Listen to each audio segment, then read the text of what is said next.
آپ نے سنا حضرات کہ ایک عرب نے یہ قصہ بیان کیا، وہ علاج کے لیے گئے لندن، دل کے مریض تھے،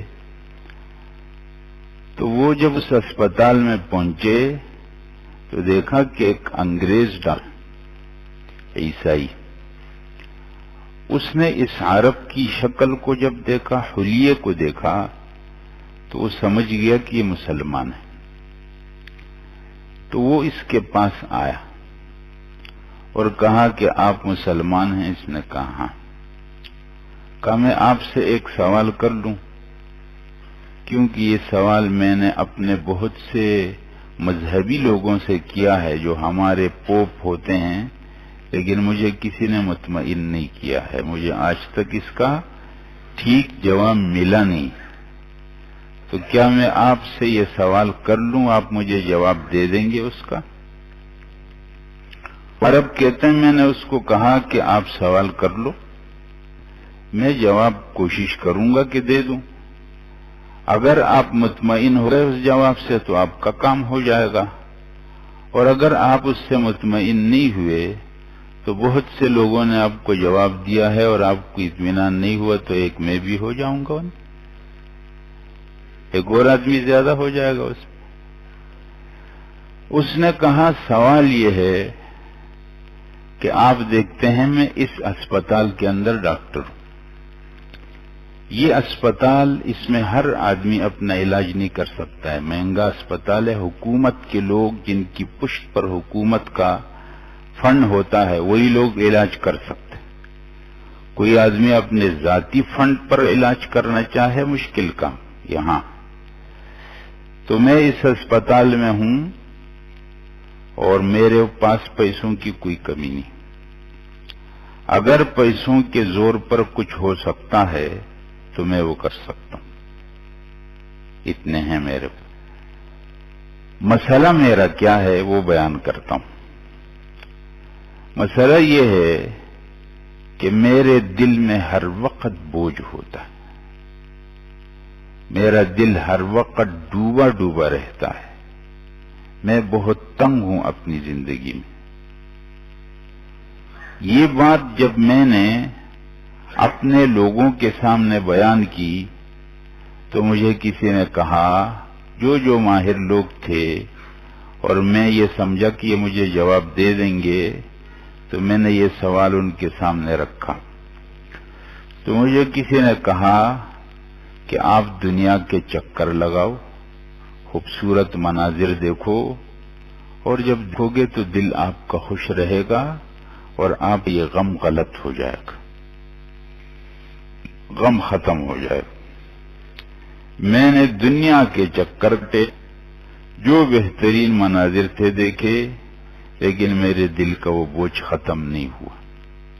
حضرات بہت توجہ سے سمجھنے کی بات، میرے دل کا وہ بوجھ ختم نہیں ہوا۔ مجھے کسی نے یہ مشورہ دیا کہ آپ ایسا کرو، اچھے اچھے کھانے کھاؤ، لذیذ ذائقے والے کھاؤ گے، کھانے میں مزہ آئے گا، خوش ہو جاؤ گے، دل کا بوجھ ختم ہو جائے گا۔ کہا دنیا میں ہر قسم شراب کباب کی مجلسیں اور جو کھانے ہر قسم کے وہ میں نے کھا لیے، لیکن میرے دل کا بوجھ ہلکا نہیں ہوا۔ مجھے کسی نے یہ کہا کہ آپ ایسا کرو کہ اچھی خوشبوئیں استعمال کرو، دنیا میں ایسی پرفیوم ملتی ہے، خوشبوئیں ملتی ہیں، جب آپ وہ لگاؤ گے طبیعت آپ کی خوش ہو جائے گی، دماغ آپ کا تازہ ہو جائے گا، غم آپ کا ختم ہو جائے گا۔ کہا میں نے ہر قسم کی خوشبوئیں استعمال کی، لیکن میرے دل کا بوجھ ویسا ہی رہا اپنی جگہ۔ مجھے کسی نے یہ مشورہ بھی دیا کہ آپ ایسا کرو کہ موسیقیاں سنو، اور جب وہ سنو گے مست ہو جاؤ گے اور غم بھول جاؤ گے۔ کہا وہ بھی سنا، لیکن دل کا بوجھ ہلکا نہیں ہوا۔ اب جتنے مشورے لوگوں کے تھے وہ سب دے چکے، میں عمل بھی کر چکا، لیکن مرض اپنی جگہ باقی۔ مرض ٹھیک نہیں ہوا۔ عرب کہتے ہیں شیخ کہ جب وہ اپنا سوال کر فارغ ہو گیا اور میں اس کی بات سنتا رہا، میں نے دل میں اللہ سے دعا کی کہ اے اللہ، آج ایک شکار میرے ہاتھ میں لگا ہے، تیرا یہ بندہ تجھ سے کٹا ہوا، اگر میرے واسطے سے آپ کے ساتھ جڑ جائے تو میرا کام ہو جائے گا۔ اے اللہ، میری زبان پر ایسی بات جاری کر دے کہ اس کو اطمینان ہو جائے۔ اللہ جل جلالہ نے میرے دل میں ایک بات ڈالی۔ میں نے اس آدمی سے یہ سوال کیا کہ آپ یہ بتا دو کہ انسانی جسم کے اندر جو یہ پرزے لگے ہوئے ہیں، زبان ہے، ناک ہے، کان ہے اور آنکھ ہے، یہ وہ سب چیزیں ہیں جن سے ہم کسی چیز کو جانتے ہیں۔ ان سب کے لیے اپنا اپنا ایک سامان ہے۔ زبان کے لیے کھانے ہیں، ناک کے لیے خوشبو ہے، کان کے لیے آوازیں ہیں اور آنکھ کے لیے بہترین مناظر ہیں۔ حضرات ٹھیک ہے نا بات؟ تو یہ سب چیزیں جب آپ جسم کے ان حصوں کو خوش کریں گے تو آپ کو وہی چیز دینی پڑے گی جو اس کے لیے چاہیے۔ اگر آپ زبان کو خوش کرنا چاہتے ہیں تو آپ آواز نہیں سنائیں گے بلکہ کھانا کھلائیں گے۔ اگر آپ کان کو خوش کرنا چاہتے ہیں تو آپ کھانا نہیں کھائیں گے بلکہ آواز سنائیں گے۔ اگر آپ آنکھ کو خوش کرنا چاہتے ہیں تو خوشبو نہیں استعمال کریں گے، کوئی منظر دیکھیں گے۔ اور اگر آپ ناک کو خوش کرنا چاہتے ہیں تو آپ کوئی خوشبو استعمال کریں گے۔ اس کا مطلب یہ ہوا کہ جسم کے ہر حصے کو خوش کرنے کا، اس کی پریشانی کو ختم کرنے کا اپنا اپنا سامان ہے۔ اگر آپ اس ترتیب کو الٹ دیں گے، زبان والے کے لیے ناک والا، ناک کے لیے زبان والا، آنکھ کے لیے کان والا، کان کے لیے آنکھ والا، تو اس سے وہ پرزہ خوش نہیں ہوگا۔ حضرات یہ بات واضح ہے نا؟ عرب شیخ کہتے ہیں جب میں نے یہ بات اس کو کی تو اس نے کہا بالکل ٹھیک کہا آپ نے، اس بات میں تو کوئی اختلاف نہیں کرے گا۔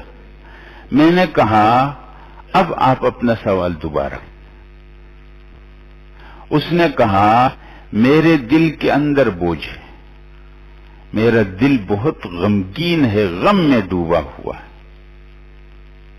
یہ میرے دل کا بوجھ اور غم کیسے ہلکا ہوگا؟ میں نے کہا آپ کی بیماری کہاں پر ہے؟ دل میں ہے۔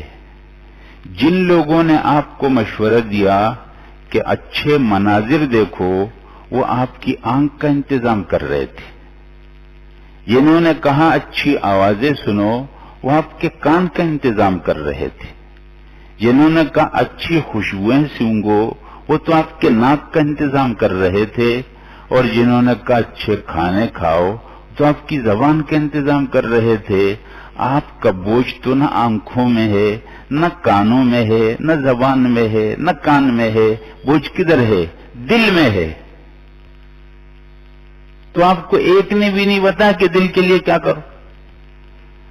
کہتے جب میں نے یہ بات کی اس نے تو حیران پریشان، کہتے یہ والی بات تو میرے ساتھ کسی نے بھی نہیں کی، اور آپ نے تو ٹھیک مرض کی جگہ پر ہاتھ رکھا۔ اب یہ بتا دو کہ اس دل کے لیے کیا کرنا پڑے گا؟ تو میں نے اس کو کہا کہ اس دل کا ایک جگہ میں کنیکشن جوڑنا پڑے گا، جب یہ جڑ جائے گا دل کا غم ختم ہو جائے گا۔ کہا وہ کون سا کنیکشن ہے؟